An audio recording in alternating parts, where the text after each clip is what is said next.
দেখে নেব খেলার সময়ের শিরোনাম। সিরিজ জয়ের লক্ষ্যে কাল শেষ ওয়ানডেতে আফগানিস্তানের মুখোমুখি হবে বাংলাদেশ। ইনজুরিতে অনিশ্চিত শান্ত, চাপমুক্ত থেকে পারফর্ম করার আশা। প্রসেসটা যদি আমরা ঠিকমতো করি, প্লেয়াররা যদি 100% মাঠে দেয়, তাতেই আমি খুশি। শান্তকে অধিনায়ক রেখেই ওয়েস্ট ইন্ডিজের বিপক্ষে 2 ম্যাচের টেস্ট সিরিজের জন্য দল ঘোষণা বিসিবির। ফিরেছেন লিটন, তাসকিন ও শরীফুল। কাল দেশ ছাড়বেন ক্রিকেটাররা। বাংলাদেশ দলে সাকিব তামিমদের মতো তরুণদের তৈরি করতে চান সালাউদ্দিন। ব্যাটিং ব্যর্থতা ঘোচাতে রাখতে চান ভূমিকা। ক্রিকেটারদের রাতারাতি নায়ক বা খলনায়ক না বানানোর আহ্বান। বগুড়ায় শুরু জিয়া ক্রিকেট টুর্নামেন্ট। তামিম, ইকবাল, আশরাফুলদের পেয়ে সমর্থকদের উচ্ছ্বাস। শহীদ চান্দু স্টেডিয়ামে আন্তর্জাতিক ম্যাচ আয়োজনের দাবি। এবং মালদ্বীপের বিপক্ষে 2 ম্যাচ শেষে দেশের ফুটবলে শেষ হচ্ছে কাবরেরা অধ্যায়। ফেডারেশনের দিকে তাকিয়ে স্প্যানিশ কোচ। প্রেসিং ফুটবলে জয় চায় লাল সবুজ।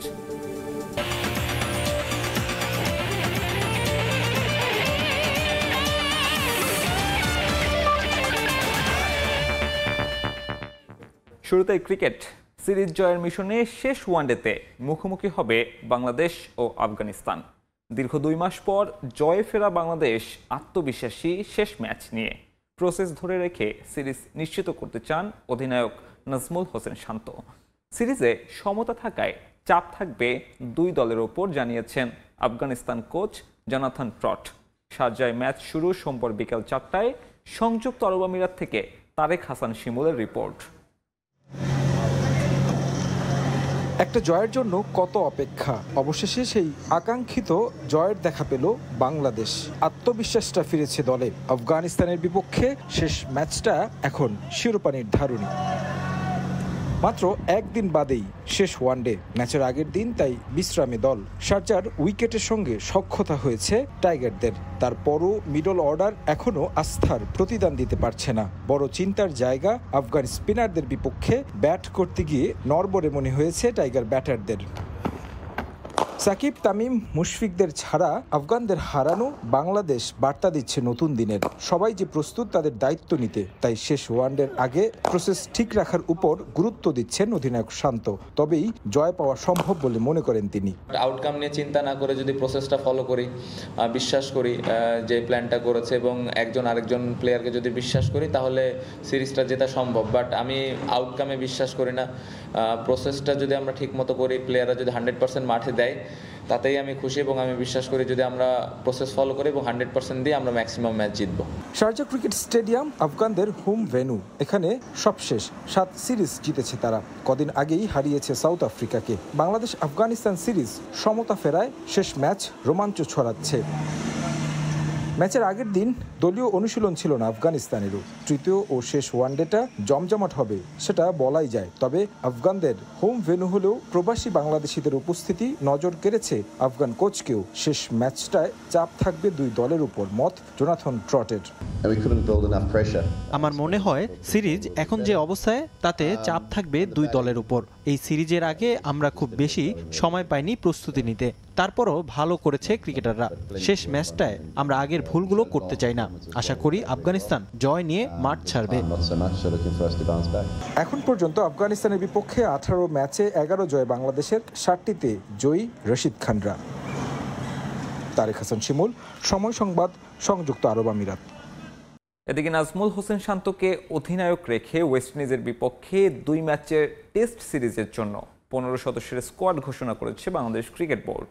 দলে ফিরেছেন লিটন, তাসকিন ও শরীফুল। অ্যান্টিগায় সিরিজের প্রথম টেস্ট শুরু 22শে নভেম্বর। এর আগে 15 তারিখ একটি 4 দিনের প্রস্তুতি ম্যাচে মাঠে নামবে সফররতরা। সোমবার সন্ধ্যা 7:45টায় দেশ ছাড়বে টেস্ট স্কোয়াডের বাকি সদস্যরা। টেস্ট চ্যাম্পিয়নশিপের চলতি চক্রের শেষ অ্যাসাইনমেন্ট।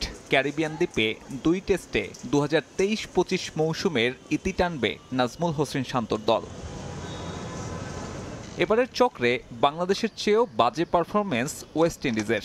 9 ম্যাচে মাত্র একটায় জয়ের মুখ দেখেছে ব্রেথওয়েটের দল। শেষটা রাঙানোর তাই সুবর্ণ সুযোগ টাইগারদের সামনে। এমন সমীকরণ মাথায় রেখে 15 সদস্যের স্কোয়াড ঘোষণা ফিল সিমন্স শিষ্যদের। তেমন চমক নেই, গুঞ্জন একপাশে রেখে অধিনায়ক শান্তই, সহ অধিনায়ক মেহেদী হাসান মিরাজ। ইনজুরিতে মুশফিক ছিটকে যাওয়ায় আগের ম্যাচের ডেবুটেন্ট মাহিদুল ইসলাম অঙ্কন সুযোগ পাচ্ছেন আরও একটা। জ্বর কাটিয়ে ফিরেছেন লিটন কুমার দাস। গ্লাভস হাতে দাঁড়াতে স্কোয়াডে আছেন জাকের আলীও। ব্যর্থতার বৃত্তে ঘুরপাক খেতে থাকা টপ অর্ডার অপরিবর্তিত উইন্ডিজ সফরেও। সাদমান, জাকির, জয় এই তিনজনের দুজনের সুযোগ জুটবে একাদশে। সুযোগ জায়গা পাকাপোক্ত করারও। হাত ঘোরানোর অভিজ্ঞতা আর দক্ষিণ আফ্রিকার বিপক্ষে কিছুটা ধৈর্যের প্রমাণ দেয় জয়ের জায়গা প্রায় নিশ্চিত। মিডল অর্ডারে অধিনায়ক শান্তর সঙ্গী মুমিনুল। মুশফিক না থাকায় সহ অধিনায়ক মিরাজের কাঁধে বড় দায়িত্ব। জাকির অঙ্কনের মধ্যে সুযোগ পাবেন যে কোনো একজন। এনসিএল এর প্রস্তুতি থাকায় কিছুটা এগিয়ে থাকবেন 25 বছরের অঙ্কন। সবশেষ দক্ষিণ আফ্রিকার স্কোয়াড থেকে বাদ পড়েছেন নাইম হাসান। অভিজ্ঞ তাইজুলের সঙ্গে অভিষেকের অপেক্ষায় থাকা হাসান মুরাদ। সাকিবের না থাকায় স্পিন ডিপার্টমেন্টই সবচেয়ে বেশি খাপছাড়া। প্রথম টেস্টের ভেন্যুতে বয়স বাড়লে ছড়ি ঘোরান স্পিনাররাই। নির্বাচকদের পরিকল্পনা কি তা স্পষ্ট নয়, তবে তাইজুল মিরাজরা প্রয়োজন না মেটাতে পারলে আক্ষেপ হতে পারে নাইমের না থাকাটা। পেস ইউনিটে বিশ্রাম শেষে ফিরেছেন দুই অভিজ্ঞ তাসকিন শরীফুল। 4 জনের পেস ইউনিটে আগে থেকেই আছেন হাসান মাহমুদ ও নাহিদ রানা। সোমবার সন্ধ্যায় দেশ ছাড়বেন টেস্ট স্কোয়াডের বাকি থাকা সদস্যরা। 22 নভেম্বরে অ্যান্টিকায় শুরু প্রথম টেস্ট। সাব্বির মিথুন, সময় সংবাদ। দীর্ঘ কোচিং ক্যারিয়ারে নিজের শেষটা দেখতে পাচ্ছেন মোহাম্মদ সালাউদ্দিন। দ্বিতীয় দফায় জাতীয় দলের সহকারী কোচের পদে দায়িত্ব নেয়ার পর পুরনো তিক্ততা আর মনে রাখতে চান না তিনি। ক্যারিয়ার সমাপ্তির আগে জাতীয় দলের মাধ্যমে দেশকে দিতে চান বিশেষ কিছু। স্বল্প সময় দায়িত্ব পেলেও বাড়াতে চান ক্রিকেটারদের ক্রিকেটীয় জ্ঞান, কমাতে চান বিদেশি কোচের সঙ্গে দূরত্ব। কতটা পথ পেরোলে তবে পথিক বলা যায়? টাইগার ক্রিকেটের এই চেনা আঙিনায় কেবল কোচ হিসেবেই পথ চলা 2.5 দশকের বেশি। দেশ সেরা কোচ সহ মিলেছে কতই না খেতাব। তবু সালাউদ্দিন বরাবরই সাধারণ থেকেও অসাধারণ। আমি হয়তো কোচিং খুব বেশি দিন আর হয়তো করতে নাও পারি, হয়তো আরো 5-4 বছর হয়তো করব। তবে পথের শেষটা যেমন দেখছেন, সায়ান্নে এসে আবারও পেয়েছেন টাইগারদের সিনিয়র সহকারী কোচের দায়িত্ব। 14 বছর আগে যে পদ থেকে তাকে নোটিশ ছাড়াই ছেটে ফেলেছিল বিসিবি। তবে সেই পুরনো তিক্ততা আর মনে করতে চান না। দায়িত্ব পেয়ে প্রথমবারের মতো গণমাধ্যমের মুখোমুখি হয়ে জানালেন কমাতে চান বিদেশি কোচদের সঙ্গে দূরত্ব। যদিও ফিল সিমন্সের সঙ্গে এখনো কথা হয়নি তার। চেষ্টা করব আমাদের ছেলেরা যেন আরেকটু কনফিডেন্ট হয় এবং সেই সাথে আমাদের যে ফরেন কোচরা আছে তাদের সাথে আমাদের ছেলেদের জন্য যোগাযোগটা আরও ভালো হয়। আমাদের আসলে কোচিং সিস্টেমটা একটু স্পুন ফিডিংয়ের মতো, মানে আমরা নিজেরাই তুলে তুলে খাই। যে সিস্টেমটা আসলে আমাদের পরবর্তী ছেলেদের আসলে খুব সমস্যা হয়।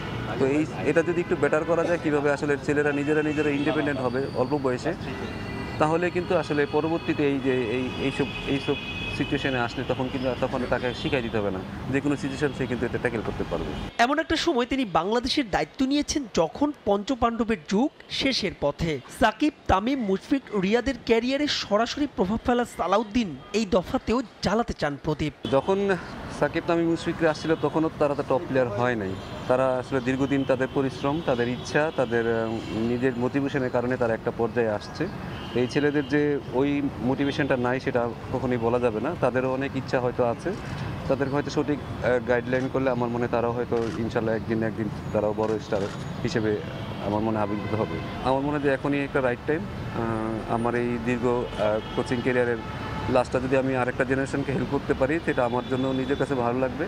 এবং কারণ আপনি শুধু মানে জেনে গেলেন কিন্তু আপনি কিছু আর প্রদীপ জ্বালাইলেন না, সেটা তো আসলে ঠিক হবে না। তো আমার মনে হয় যে এই কাজটা যদি একটু ভালোভাবে করতে পারি, কিছুটা হেল্প হইলেও আমি মনে করি যে সেটা আমার সার্থক হবে। চ্যাম্পিয়ন্স ট্রফির আগে একমাত্র ওয়েস্ট ইন্ডিজ সিরিজ দিয়েই ক্রিকেটারদের পর্যবেক্ষণের সুযোগ পাচ্ছেন সালাউদ্দিন। তবে যতটুকুই সুযোগ পান অভিজ্ঞতার আলোকে জাতীয় দলে রাখতে চান অবদান। চ্যাম্পিয়ন্স ট্রফি পর্যন্ত সময় যতটুকুই হোক, আমি যদি কারো জীবনে যদি সামান্য পরিমাণ প্রভাব রাখতে পারি, সেটাই মনে করি সার্থকতা। যে কারো জীবন হয়তো হয়তো ড্রামাটিকলি আমি অনেক চেঞ্জ করতে পারবো না, বাট কারো যদি আমার একটা কথা বা একটা কিছুতে তার জীবনের কিছুটা পরিবর্তন হয়, সেটাই হবে, আমি মনে করি যে সেটা আমাদের অনেক বড় সার্থকতা। সঙ্গে শিষ্যদের ক্রিকেট জ্ঞান বাড়ানোরও কথা বলছেন তিনি। গণমাধ্যমকে ক্রিকেটারদের রাতারাতি নায়ক কিংবা খলনায়ক না বানানোরও আহ্বান তার। ইন্টারন্যাশনাল লেভেলে হয়তো কিছু ম্যাচ লেগে যায় সাকসেস হতে। মাহবুব রিমন, সময় সংবাদ, ঢাকা। দীর্ঘ 18 বছর পর আবারও দর্শকদের পদচারণায় মুখর বগুড়ার শহীদ চান্দু স্টেডিয়াম। জাতীয় ক্রিকেট দলের সাবেক দুই অধিনায়ক তামিম ইকবাল ও মোহাম্মদ আশরাফুল, জাতীয় ফুটবল দলের সাবেক অধিনায়ক আমিনুল হকের উপস্থিতিতে উদ্বোধন হলো জিয়া ক্রিকেট টুর্নামেন্টের। বিভিন্ন জেলার 20 দলের অংশগ্রহণে অনুষ্ঠিত হবে এবারের আসর। উদ্বোধনী ম্যাচে রাজশাহী সবুজ দলের বিপক্ষে রাজশাহী লাল দল 34 রানে জয় পায়। বগুড়ায় নিয়মিত খেলা ফেরাতে বিপিএল সহ আন্তর্জাতিক ম্যাচ আয়োজনের দাবি দর্শকদের। শাহাদুল ইসলামের ছবিতে আব্দুল আওয়ালের রিপোর্ট। দীর্ঘ 18 বছর পর এমন দর্শকের পদচারণায় মুখর বগুড়া শহীদ চান্দু স্টেডিয়াম। এবার জাতীয় দলের সাবেক অধিনায়ক তামিম ইকবাল ও মোহাম্মদ আশরাফুলের উপস্থিতিতে মাঠে গড়ালো জিয়া ক্রিকেট টুর্নামেন্ট। উপস্থিত ছিলেন জাতীয় ফুটবল দলের সাবেক অধিনায়ক আমিনুল হক। রাজশাহী লাল ও রাজশাহী সবুজ দলের মধ্যকার ম্যাচ দিয়ে শুরু হলো টুর্নামেন্ট। দর্শক খরা কাটাতে বিভিন্ন জেলার 20টি দল নিয়ে এবারের আয়োজন। দর্শকদের অভিযোগ, 2006 সালে আন্তর্জাতিক ভেন্যুর মর্যাদা পাওয়ার পর বাংলাদেশ দলের সাফল্যের পাল্লা ভারী হলেও কেবল রাজনৈতিক বৈষম্যের কারণে অবহেলিত ছিল শহীদ চান্দু স্টেডিয়াম। জীর্ণশীর্ণ অবস্থায় আর ফেলে না রেখে বিপিএল সহ আন্তর্জাতিক ম্যাচ ফেরানোর দাবি তাদের।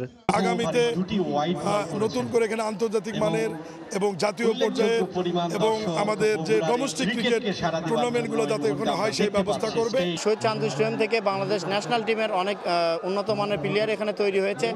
আগামী দিনেও এই মাঠ থেকে অনেক ভালো ভালো প্লেয়ার তৈরি হবে এরকম খেলা উদযাপন করলে। 17 বছর এই আন্তর্জাতিক মানের এই স্টেডিয়ামে যদি কোনো উন্নয়ন হতো তাহলে অনেক মুশফিকুর রহমান আমাদের এই বগুড়া থেকে তৈরি হতো। আগামী দিনে বগুড়ার মানুষের প্রত্যাশাটুকু পূরণের জন্য যাতে আন্তর্জাতিক ম্যাচগুলো বগুড়াতে অনুষ্ঠিত হয়, এটা বগুড়ার প্রাণের দাবি।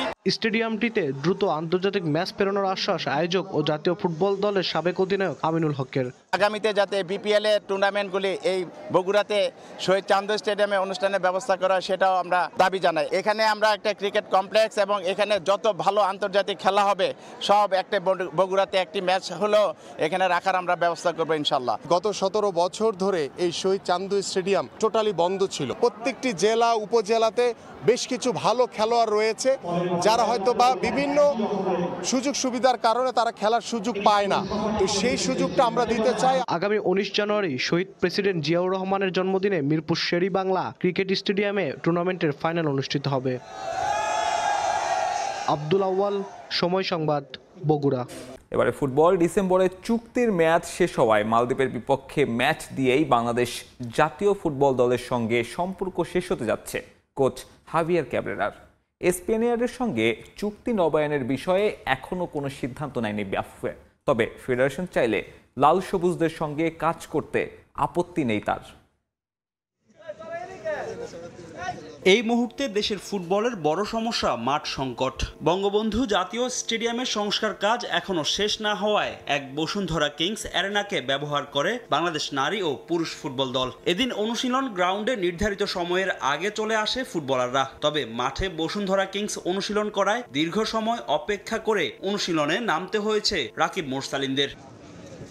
ডিসেম্বরে বাফুফের সঙ্গে চুক্তি শেষ হতে যাচ্ছে বাংলাদেশ জাতীয় ফুটবল দলের কোচ হাভিয়ার ক্যাব্রেরার। এই স্প্যানিশ কোচের সঙ্গে চুক্তি নবায়নের বিষয়ে এখনো কোনো সিদ্ধান্ত নেয়নি বাফুফে। সেই হিসেবে মালদ্বীপের বিপক্ষে দুটি প্রীতি ম্যাচই হতে যাচ্ছে লাল সবুজদের সঙ্গে তার শেষ অ্যাসাইনমেন্ট।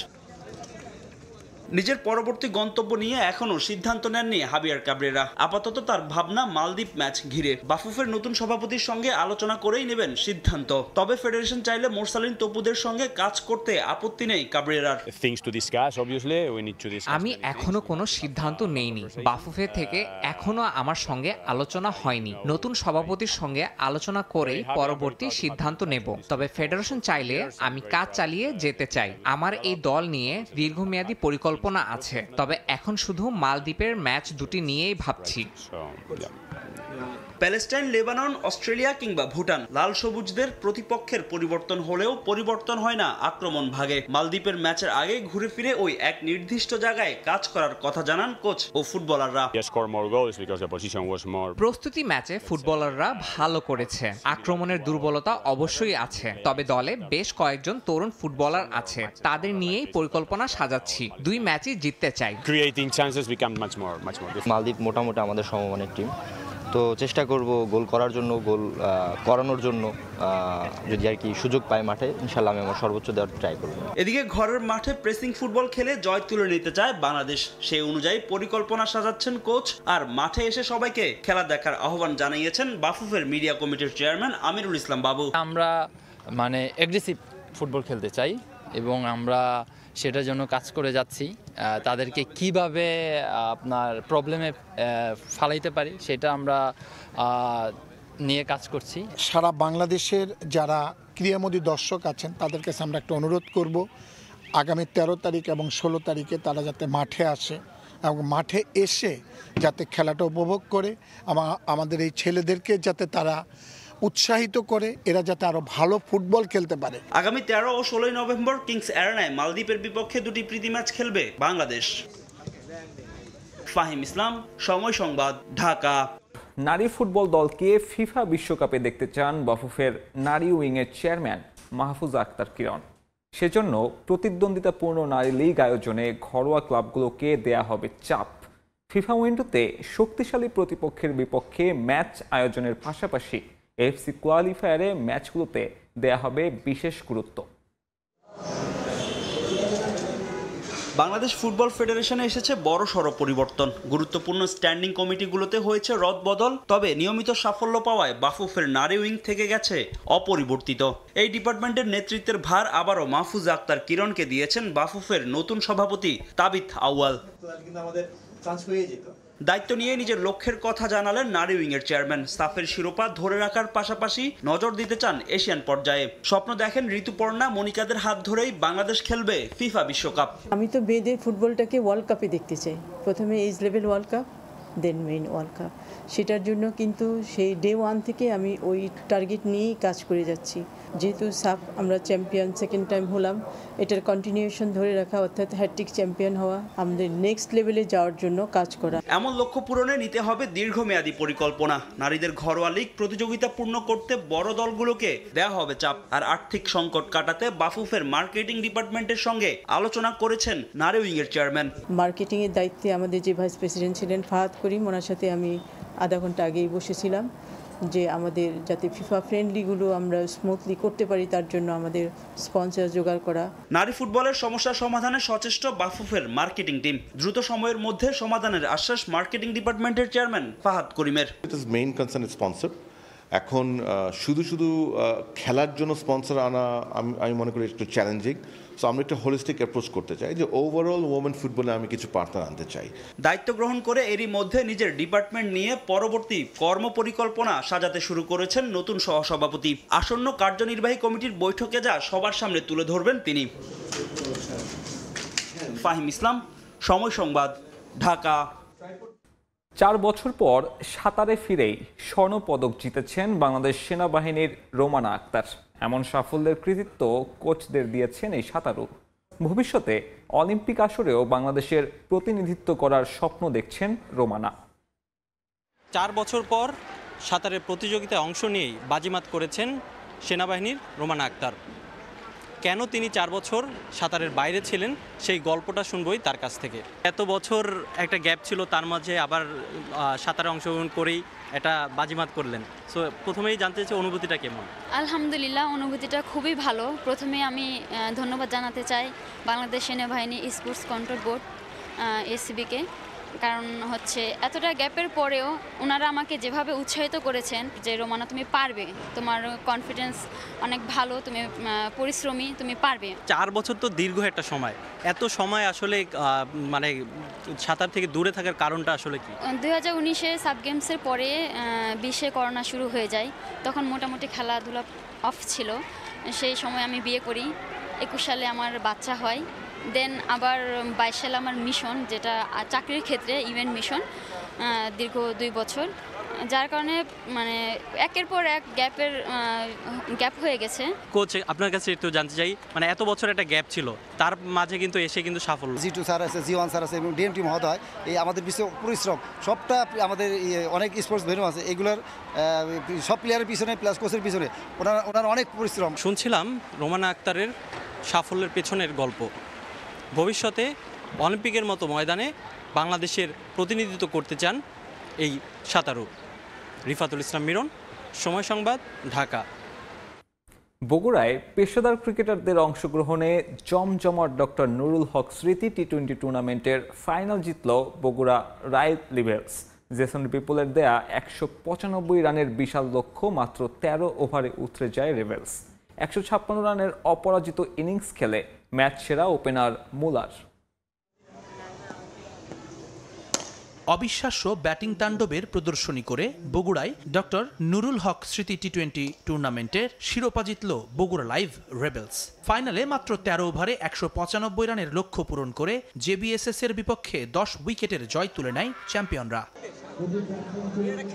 বগুড়ার সেন্ট্রাল স্কুল মাঠে টস জিতে ব্যাটিংয়ের সিদ্ধান্ত জেসন বিপুলের। তবে ব্যাটিং সহায়ক উইকেটেও প্রভাব ছড়িয়েছেন বগুড়া লাইভ রেবেলসের বোলাররা। নাহিদের জোড়া শিকারে পাওয়ার প্লেতে 3 উইকেট হারিয়ে মাত্র 30 রান সংগ্রহ করে জেবি।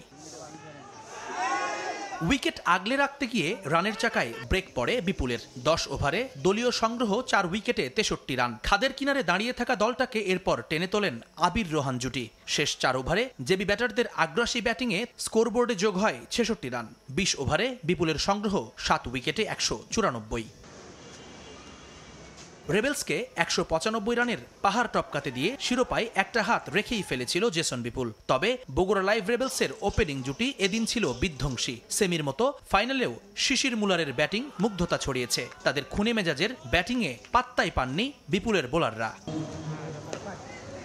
রাবণের লঙ্কা একাই জ্বালিয়ে ভস্য করেছেন মহাবলী হনুমান। অপরাজিত 156 রানের অবিশ্বাস্য দানবীয় এক ইনিংস খেলেন মুলার। শিশিরও পার্টনারকে দিয়েছেন যোগ্য সঙ্গ। তাতে মাত্র 13 ওভারেই 195 রানের বিশাল লক্ষ্য অতিক্রম করে রেবেলস। অনেক দর্শকের মাঠে আসছে, আমরাও আসছি আর কি, খুব ভালো লাগতেছে। এই ধরনের টুর্নামেন্ট আরও রেগুলার হওয়া উচিত হইলে তাহলে আমরা যারা ক্রিকেট প্রেমী আছি তাহলে আমরা খেলা আমরা দেখতে পারি। মাশাআল্লাহ, দর্শকদের কাছ থেকে হিউজ পরিমাণে রেসপন্স পেয়েছি এবং তারা সবাই আনন্দিত এবং তাদের ইচ্ছা যে আমরা যেন প্রতি বছর এই টুর্নামেন্টটা চালিয়ে যেতে পারি। ব্যয়বহুল একটি টুর্নামেন্ট, আমাদের স্পন্সররা অনেক হেল্প করেছেন।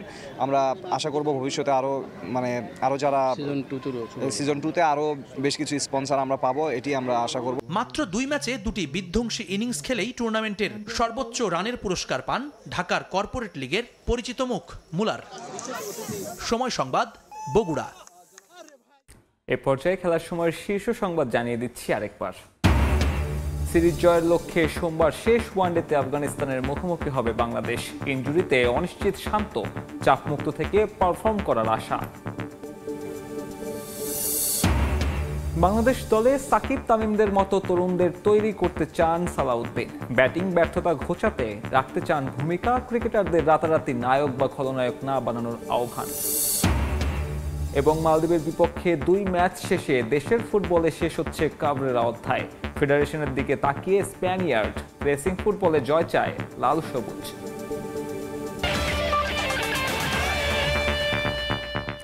এই ছিল খেলার সময়ের এখনকার আয়োজন। সঙ্গে থাকুন সময়।